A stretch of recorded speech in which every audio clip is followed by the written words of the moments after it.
नमस्कार दोस्तों, स्वागत है आपका आज के मुख्य समाचार में, जिसमें सबसे पहली और बड़ी खबर में आपको बताएंगे कि अडानी के सेवक ने जनसेवक की आवाज को दबाने की रची है साजिश, लेकिन ये सवाल देश भर में गूंजेगा, जवाब देना होगा। प्रियंका गांधी ने फिर से बीजेपी पर बोला निशाना। दूसरी बड़ी खबर में जिक्र होगा कि किसी से नहीं डरता, सावरकर नहीं गांधी हूँ, सांसदी जाने के बाद राहुल गांधी की दहाड़।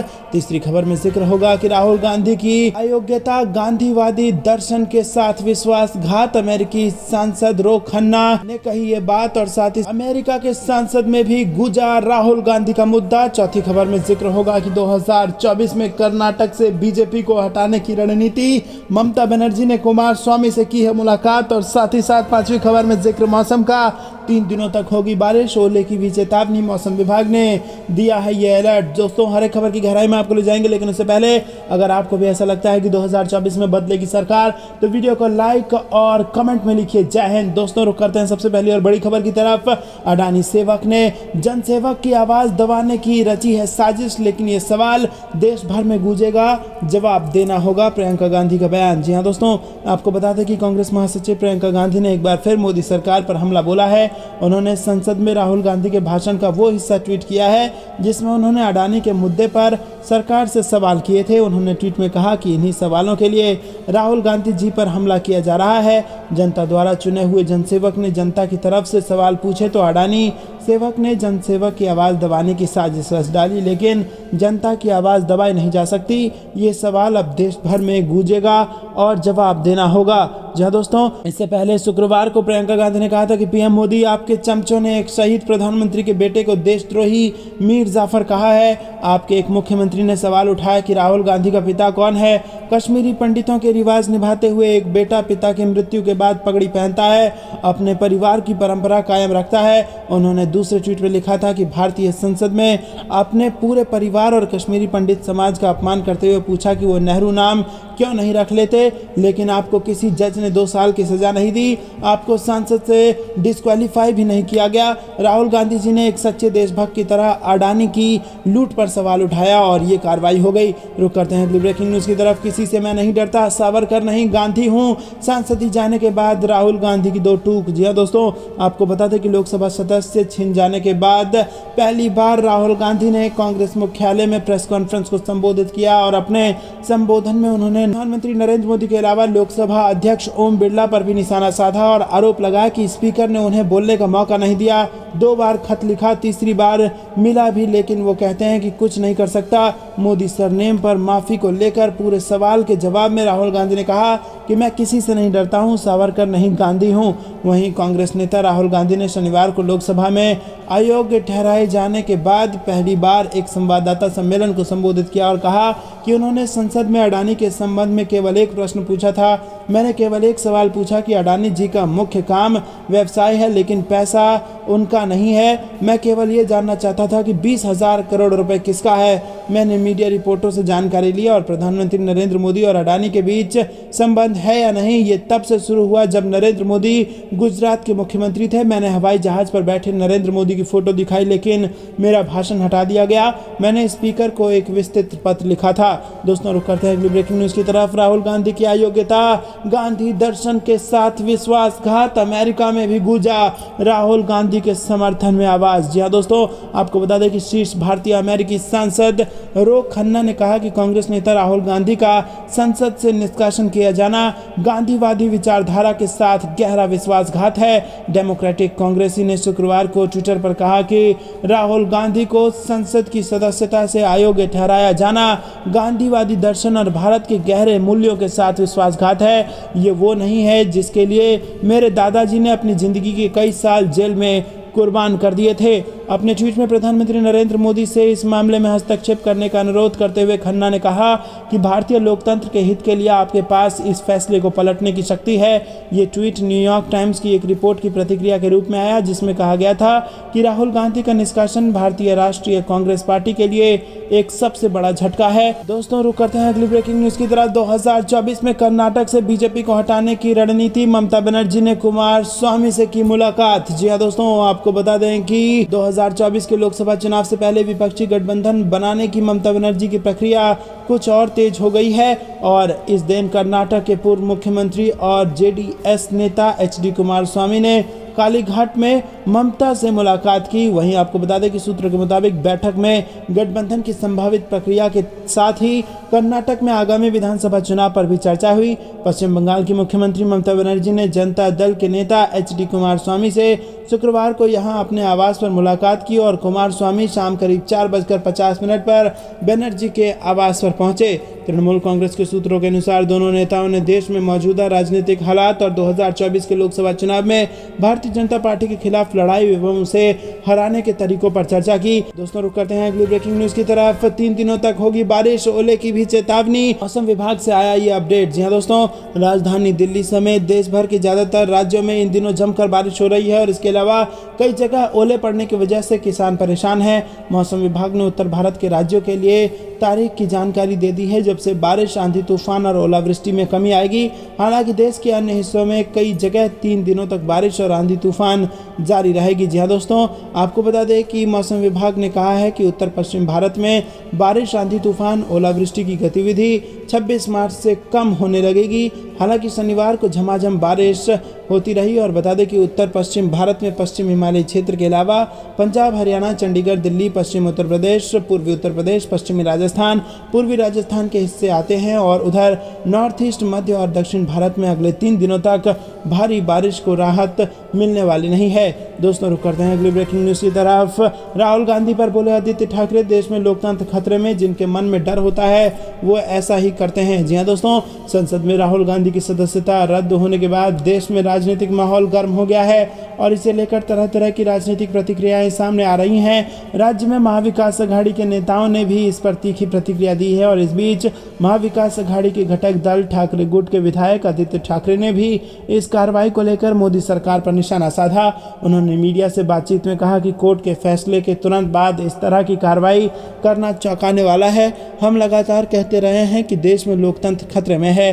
ठाकरे ने साफ तौर पर कहा कि आज की कार्रवाई से ये साफ हो गया है कि जिन लोगों के मन में डर होता है वो ऐसा ही करते हैं। उन्होंने साफ तौर पर कहा कि आज की गई कार्रवाई केवल राहुल गांधी तक ही सीमित नहीं बल्कि देश में लोकतंत्र की दृष्टि से महत्वपूर्ण है। और इसके अलावा आदित्य ने राज्य की एकनाथ शिंदे सरकार पर भी निशाना साधा और कहा कि सरकार द्वारा किसानों से जुड़े मुद्दों का समाधान नहीं किया गया। सदन में मंत्रियों की गैर मौजूदगी एक बड़ा मुद्दा था जिसकी वजह से कई बार सदन की कार्रवाई रोकनी पड़ी। दोस्तों रुक करते हैं अगली ब्रेकिंग न्यूज की तरफ। चोर मंडली वाले बयान पर मुश्किल में संजय राउत, विशेषाधिकार हनन मामले में दोषी करार। जी हाँ दोस्तों, केंद्र में राहुल गांधी की सदस्यता के जाने के बाद मची सियासी हलचल अभी जारी ही है और इस बीच महाराष्ट्र से भी ऐसी खबर आ रही है। यहां संजय राउत के खिलाफ विशेषाधिकार हनन के प्रस्ताव पर नोटिस को लेकर कार्रवाई हो सकती है। जानकारी के मुताबिक विधानसभा स्पीकर राहुल नार्वेकर ने शनिवार को जानकारी दी है।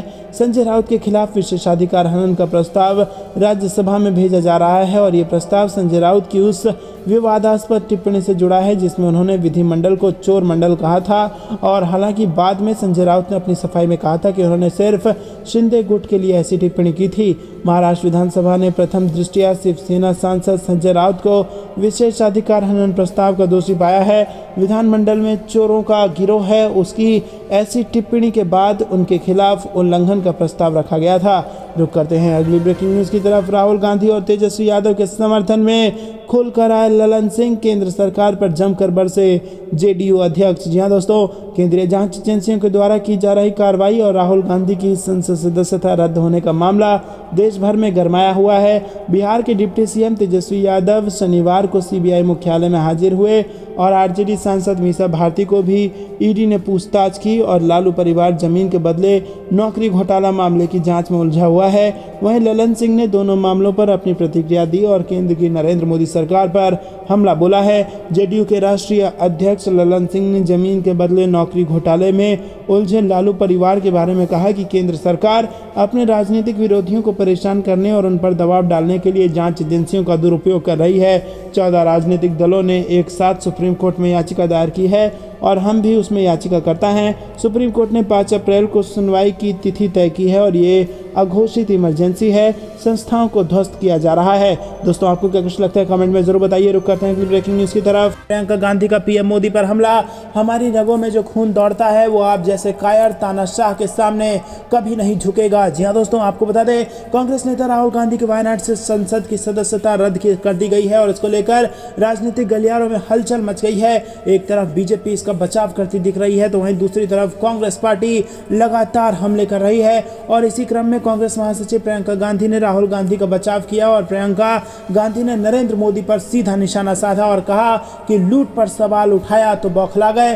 प्रियंका गांधी ने कहा कि प्रधानमंत्री जी, आपके चमचों ने एक शहीद प्रधानमंत्री के बेटे को देशद्रोही मीर जफर कहा है। आपके एक मुख्यमंत्री ने सवाल उठाया कि राहुल गांधी का पिता कौन है। नीरव मोदी और मेहुल चौकसी पर सवाल उठाया क्या आपका मित्र गौतम अडानी देश की संसद और भारत की महान जनता से बड़ा हो गया है कि उसकी लूट पर सवाल उठाया तो आप बौखला गए।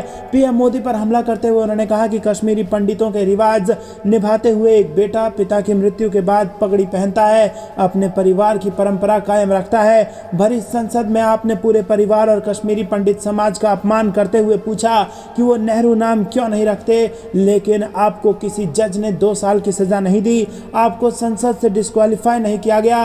राहुल जी ने एक सच्चे देशभक्त की तरह अडानी की लूट पर सवाल उठाया तो आप बौखला गए। उन्होंने आगे कहा कि आप मेरे परिवार को परिवारवादी कहते हैं, जान लीजिए इस परिवार ने भारत के लोकतंत्र को अपने खून से सींचा है जिसे आप खत्म करने में लगे हैं। इस परिवार ने भारत की जनता की आवाज़ बुलंद की है और पुश्तों से सच्चाई की लड़ाई लड़ी है। हमारी रगों में जो खून दौड़ता है उसकी एक खासियत है, आप जैसे कायर सत्तालोभी तानाशाही के सामने कभी नहीं झुका और कभी नहीं झुकेगा, आप कुछ भी कर लीजिए। तो दोस्तों यहाँ पर जबरदस्त तरीके से गुस्से में दिखी है प्रियंका गांधी और दोस्तों सिर्फ प्रियंका गांधी नहीं, देश की जनता में इस वक्त जबरदस्त गुस्सा है कि क्या वाकई में एक बयान मात्र से किसी की सदस्यता छीन ली जा सकती है। और जिस प्रकार से आनन फानन में ये पूरा फैसला लिया गया और जिस प्रकार से इस पूरे मामले की जो सबसे मैक्सिमम सजा थी, जो सबसे ऊपर की सजा थी 2 साल की सजा, उसी को सुना दी गई, इस सब पर सवाल उठ रहे हैं और देश भर की जनता में इस तानाशाही के खिलाफ यहाँ पर गुस्सा नजर आ रहा है। अगर रांची देखा जाए तो रांची में लोग सड़क पर उतर आए हैं, दिल्ली से लखनऊ तक लोग सड़क पर उतर आए हैं और अब लोगों को ये समझ में आने लगा है कि तानाशाही हो रही है और राहुल गांधी की सदस्यता जिस प्रकार से रद्द हुई है उससे लोगों के मन में कई प्रकार के सवाल उठ रहे हैं और सवाल घूम फिर के यही उठ रहा है कि क्या वाकई में अगर देश में लूट होगी और उस पर सवाल उठाया जाएगा तो ये स्थिति हो जाएगी। तो दोस्तों क्या आप भी नीरव मोदी, मेहुल चौकसी और ऐसे ही तमाम जिन्होंने देश के साथ लूटपाट की है, देश में बड़ी चोरी की है, उन सब का विरोध करते हैं और राहुल गांधी का समर्थन करते हैं तो वीडियो लाइक करके चैनल को सब्सक्राइब करके वीडियो को ज्यादा लोगों तक शेयर जरूर कीजिएगा। रुक करते हैं अगली ब्रेकिंग न्यूज की तरफ। राहुल गांधी की सदस्यता रद्द किए जाने पर अखिलेश यादव, अरविंद केजरीवाल, ममता बनर्जी और उद्धव ठाकरे ने दिया है ये बयान। जी हाँ दोस्तों, आपको बता दें कि पश्चिम बंगाल की मुख्यमंत्री और तृणमूल कांग्रेस नेता ममता बनर्जी ने प्रधानमंत्री नरेंद्र मोदी और बीजेपी पर निशाना साधते हुए राहुल गांधी का समर्थन किया। उन्होंने कहा कि प्रधानमंत्री मोदी के नए भारत में विपक्षी नेता बीजेपी के निशाने पर हैं, जबकि आपराधिक पृष्ठभूमि वाले बीजेपी नेताओं को मंत्रिमंडल में शामिल किया जाता है, विपक्षी नेताओं को उनके भाषणों के लिए अयोग्य ठहराया जाता है और आज हमने अपने संवैधानिक लोकतंत्र के लिए एक नया निम्न स्तर देखा है। तो दोस्तों लोकतंत्र का जो संवैधानिक जो स्तर है वो एकदम निम्न स्तर पर चला गया है, ऐसा ममता बनर्जी का कहना है। वहीं अगर बात करें उद्धव ठाकरे की तो महाराष्ट्र के पूर्व मुख्यमंत्री और शिवसेना नेता उद्धव ठाकरे ने भी केंद्र पर निशाना साधते हुए उसके खिलाफ लड़ाई को दिशा देने की बात कही है। अपने ताज़ा बयान में उद्धव ठाकरे ने कहा कि राहुल गांधी की सदस्यता रद्द कर दी गई है। चोर को चोर कहना हमारे देश में गुनाह हो गया है, चोर और लुटेरे अब भी आज़ाद हैं और राहुल गांधी को सजा दी गई है। जी हाँ दोस्तों, जिन्होंने देश में चोरी की, देश को लूटा, देश की जनता के पैसों को विदेश ले जा करके मौज उड़ा रहे हैं, वो आज विदेश में मौज कर रहे हैं और जिन्होंने उनके खिलाफ आवाज़ उठाई है वो आज सजा भुगत रहे हैं। ये स्थिति इस देश में बन चुकी है, ऐसा उद्धव ठाकरे कहते नजर आए। वहीं बात की जाए अखिलेश यादव की तो अखिलेश यादव ने कहा कि समाजवादी पार्टी सपा के कई नेताओं की सदस्यता भी बीजेपी ने ले ली है। अब कांग्रेस के सबसे बड़े नेता की सदस्यता चली गई। महंगाई और बेरोजगारी जैसे असली मुद्दे और दोस्त कारोबारियों पर महंगाई और बेरोजगारी जैसे असली मुद्दों और दोस्त कारोबारियों पर बहस से ध्यान हटाने के लिए जानबूझकर ये सब किया गया। वहीं दिल्ली के मुख्यमंत्री अरविंद केजरीवाल और आम आदमी पार्टी के राष्ट्रीय संयोजक अरविंद केजरीवाल ने कहा क्या हाल बना दिया है देश का, अभी राहुल गांधी की सदस्यता समाप्त कर दी इन लोगों ने। डरते हो तुम लोग। भारत के इतिहास में सबसे भ्रष्ट प्रधानमंत्री में अगर कोई हुआ जो 12वीं ही पढ़ा है वही है, और कोई सबसे कम पढ़ा लिखा प्रधानमंत्री हुआ तो वो नरेंद्र मोदी है। भारतीय कम्युनिस्ट पार्टी नेता सीताराम येचुरी ने कहा कि ये निंदनीय है कि बीजेपी अब विपक्षी नेताओं को निशाना बनाने और उन्हें अयोग्य ठहराने के लिए आपराधिक मानहानि का रास्ता अपना रही है, जैसे कि अब राहुल गांधी के साथ किया गया है। वही विपक्ष के खिलाफ ईडी और सीबीआई का शीर्ष दुरुपयोग बताता है और ऐसे सत्तावादी हमला का विरोध करना होगा और उन्हें हराना होगा। तो दोस्तों, क्या जनता यहाँ पर तमाम नेताओं ने अपनी प्रतिक्रिया दी है और हर किसी का गुस्सा इस तानाशाही के खिलाफ दिखा है और हर किसी का सिर्फ यही कहना है कि जो चोर हैं, जो लुटेरे हैं, वो विदेशों में मौज कर रहे हैं और जो उनके खिलाफ आवाज उठा रहे हैं उनके खिलाफ ये कार्रवाई की जा रही है। और मीडिया जो पूरी तरह से बिक चुकी है वो भी यहाँ पर चोर और लुटेरों का ही साथ दे रही है। आपको क्या कुछ लगता है कमेंट में जरूर बताइएगा। रुक करते हैं अगली ब्रेकिंग न्यूज की तरफ। राहुल गांधी के मसले पर तेज प्रताप यादव ने की नरेंद्र मोदी को लेकर बड़ी भविष्यवाणी और दिया यह बयान। जी दोस्तों, बिहार के पर्यावरण मंत्री और आरजेडी सुप्रीमो लालू यादव के बड़े बेटे तेज प्रताप यादव ने देश की राजनीति को लेकर बड़ी भविष्यवाणी की है। तेज प्रताप यादव ने कहा कि दिल्ली में जिस गद्दी पर नरेंद्र मोदी बैठे हैं वो हिल कर रहेगी। एक दिन पहले ही तेज प्रताप यादव ने दावा किया था कि उन्हें नारायण अर्थात विष्णु के दर्शन हुए हैं। शुक्रवार को कांग्रेस के पूर्व अध्यक्ष राहुल गांधी की सदस्यता रद्द होने के बाद बिहार में तेज हुई सियासत के बीच तेज प्रताप का यह बयान आया है और तेज प्रताप यादव ने कहा है कि राहुल गांधी के साथ साथ सभी समाजवादी नेता को भारतीय जनता पार्टी परेशान कर रही है।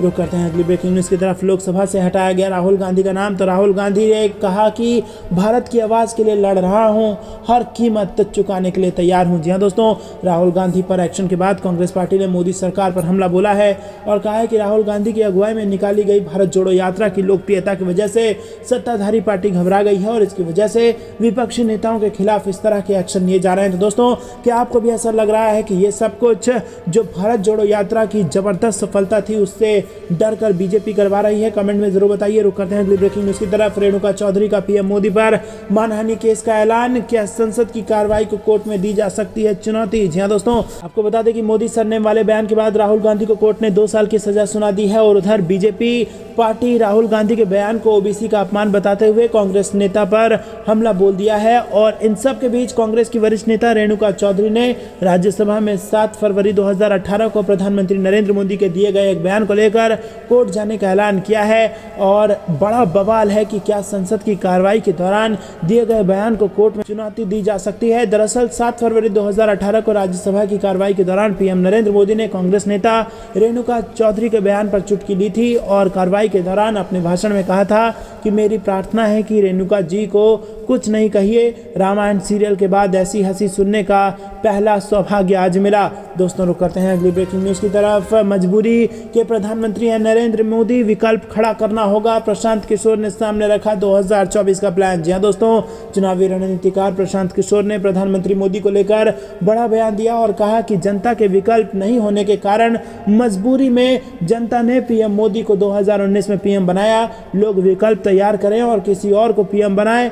पीके ने वादा किया है कि उनकी टीम इसमें अपनी पूरी ताकत लगाकर लोगों की मदद करेगी। तो दोस्तों, क्या आपको भी ऐसा लगता है कि मजबूरी के प्रधानमंत्री हैं मोदी और कुछ खास नहीं है और अब जिस प्रकार से सत्ता का दुरुपयोग हो रहा है उससे लोगों के बीच में और ज़्यादा गुस्सा और लोगों की आंखें खुल सी गई हैं और 2024 के चुनाव में बड़ा बदलाव देखने को मिलेगा? आपको क्या कुछ लगता है कमेंट में जरूर बताइए। रुक करते हैं अगली ब्रेकिंग न्यूज़ की तरफ। फेसबुक और इंस्टाग्राम। राहुल गांधी को सजा मिलने पर कांग्रेस ने बदली प्रोफाइल फोटो, लिखा डरो मत। जी हां दोस्तों, कांग्रेस नेता और सांसद राहुल गांधी को सूरत की अदालत ने मानहानि केस में 2 साल की सजा सुनाई है।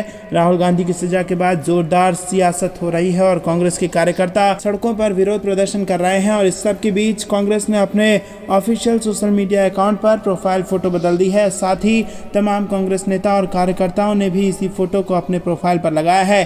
कांग्रेस ने ट्विटर, फेसबुक और इंस्टाग्राम जैसे सोशल मीडिया प्लेटफॉर्म पर अपने ऑफिशियल अकाउंट्स में नई प्रोफाइल फोटो लगाई है और ये फोटो राहुल गांधी की भारत जोड़ो यात्रा के दौरान की है जिस पर लिखा है डरो मत। जी हां दोस्तों, दरअसल दोस्तों, राहुल गांधी के खिलाफ मानहानि का मुकदमा 4 साल से सूरत कोर्ट में चल रहा था और कारण 2019 में राहुल गांधी ने कर्नाटक की चुनावी रैली में एक बयान दिया था वो है, और रैली कर्नाटक के कोलार में थी और उसमें मोदी सरनेम पर उन्होंने टिप्पणी की थी। रुक करते हैं अगली ब्रेकिंग न्यूज़ की तरफ। दिल्ली के खिलाफ जिस पोस्टर पर दिल्ली पुलिस ने दर्ज की FIR, आज उसी नारे का कैंपेन लॉन्च कर रहे हैं केजरीवाल। जी हाँ दोस्तों, आपको बता दें कि आम आदमी पार्टी 2024 के लोकसभा चुनाव के लिए बिगुल फूंकने जा रही है। पार्टी संयोजक अरविंद केजरीवाल और पंजाब CM भगवंत मान दोपहर 2 बजे दोनों ने मोदी हटाओ देश बचाओ कैंपेन लॉन्च किया।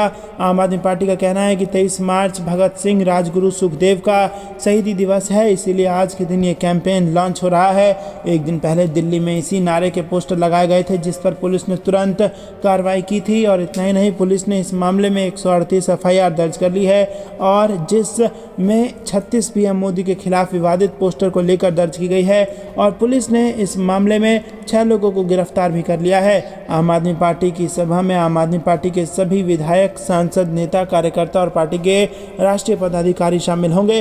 रुक करते हैं अगली ब्रेकिंग न्यूज़ की तरफ। राहुल गांधी को सजा मिलने पर विधानसभा में हंगामा, वेल में आकर मंत्रियों और विधायकों ने लगाए बीजेपी विरोधी नारे। जी हाँ दोस्तों, आपको बता दें कि कांग्रेस के वरिष्ठ नेता और राहुल गांधी को मानहानि के एक मामले में सूरत की कोर्ट ने सजा सुनाई है और अदालत के इस फैसले को कांग्रेस नेताओं ने बीजेपी की साजिश करार दिया है। झारखंड विधानसभा में विधायक प्रदीप यादव ने इस मामले को उठाया और कहा कि एक ऐसा परिवार के खिलाफ साजिश रची गई है जिसने देश में लोकतंत्र की बुनियाद रखने में महत्वपूर्ण भूमिका निभाई। उन्होंने कहा कि जवाहरलाल नेहरू का योगदान देश कभी नहीं भूल सकता है। पूर्व प्रधानमंत्री इंदिरा गांधी और राजीव गांधी ने देश के लिए अपनी कुर्बानी दी है। अब राहुल गांधी देश के गरीबों की आवाज उठा रहे हैं तो उन्हें एक साजिश के तहत फंसाने की कोशिश की गई। बीजेपी पर आरोप लगाते हुए सत्ता पक्ष के कई अन्य विधायक भी नारेबाजी करते हुए आसन के निकट आकर प्रदर्शन करने लगे और इस दौरान कांग्रेस कोटे में सरकार में शामिल मंत्री आलमगीर आलम, रामेश्वर उरांव, बन्ना गुप्ता और बादल भी वेल के निकट आकर नारेबाजी करने लगे।